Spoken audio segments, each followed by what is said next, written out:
बात ये है कि जो पुलिस वाले ये जानवरों को पकड़ते हैं, इनको कहीं से पकड़ के लगाते हैं और यहाँ छोड़ देते हैं कोठुआ में गली में। तो बात ये है कि यहाँ पे जब गली में झगड़ते हैं तो आम जनता को बहुत परेशानी आती है इससे। ये जो सड़कों में बैठे रहते हैं जानवर, इनसे बहुत परेशानी होती है, लोग बड़ा परेशान है। और प्रशासन ने और म्युनिसिपल काउंसिल ने इस पे कोई ध्यान नहीं दिया है। इसकी वजह से सैकड़ों एक्सीडेंट वगैरह हुए हैं।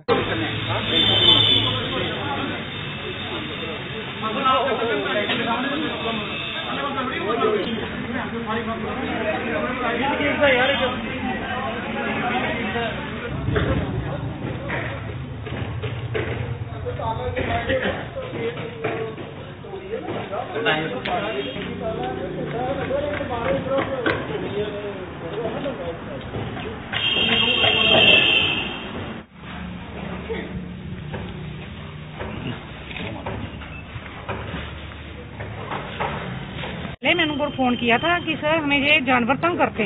फिर उन्होंने मुझे बोला कि मैं इनको कहाँ छोड़ूं। फिर मैंने गुस्से में बोल दिया कि आके ना मेरी लॉबी में खाली कर देती हूँ, वहाँ छोड़ जाओ। क्योंकि होता है कि हम कहाँ छोड़े, आप लोग जंगल में कहीं पुल पे नीचे कहीं राजबाग साइड कहीं भी छोड़ आओ। हम थोड़े चाहते हैं कि हम इनको मारेंगे या इनका इन्होंने रखे तो संभालें, लेकिन हम गरीब लोग कहाँ जाए, हमारी फसलें आप देख सकते हो जाके मेरे घर के पीछे देखो फसल तबाह की है। कोई भी परमानेंटली है हाल निकालो। ਸਾਡੀ ਫਸਲ ਤੇ ਉਹ ਸਾਡੀ ਫਸਲ ਇੱਕ ਹੀ ਹੈ। ਜੇ ਤੁਸੀਂ ਆਪਣੀ ਮਿਹਨਤ ਕਰਕੇ ਫਸਲ ਲਗਾਈ ਦੀ ਹੈ ਤੇ ਅਸੀਂ ਨੁਕਸਾਨ ਹੀ ਕਮੇਟੀ ਨੂੰ ਕਰ ਰਹੇ ਹਾਂ, ਫੋਨ ਪਾ ਕੇ ਸ਼ਿਫਟ ਕਰ ਰਹੇ ਹਾਂ। ठीक है कोई गल। हिंदुस्तान के अंदर, पंजाब के अंदर हर जगह गौशाला के लिए जो काउंसिलें होती है वो चलाती है, खर्चा देती है।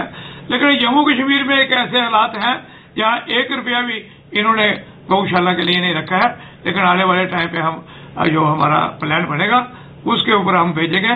लेकिन मुझे लगता है ये ब्यूरोक्रेट फिर भी नहीं मानेंगे, लेकिन हमें ही खुद ही इसका फैसला करना पड़ेगा।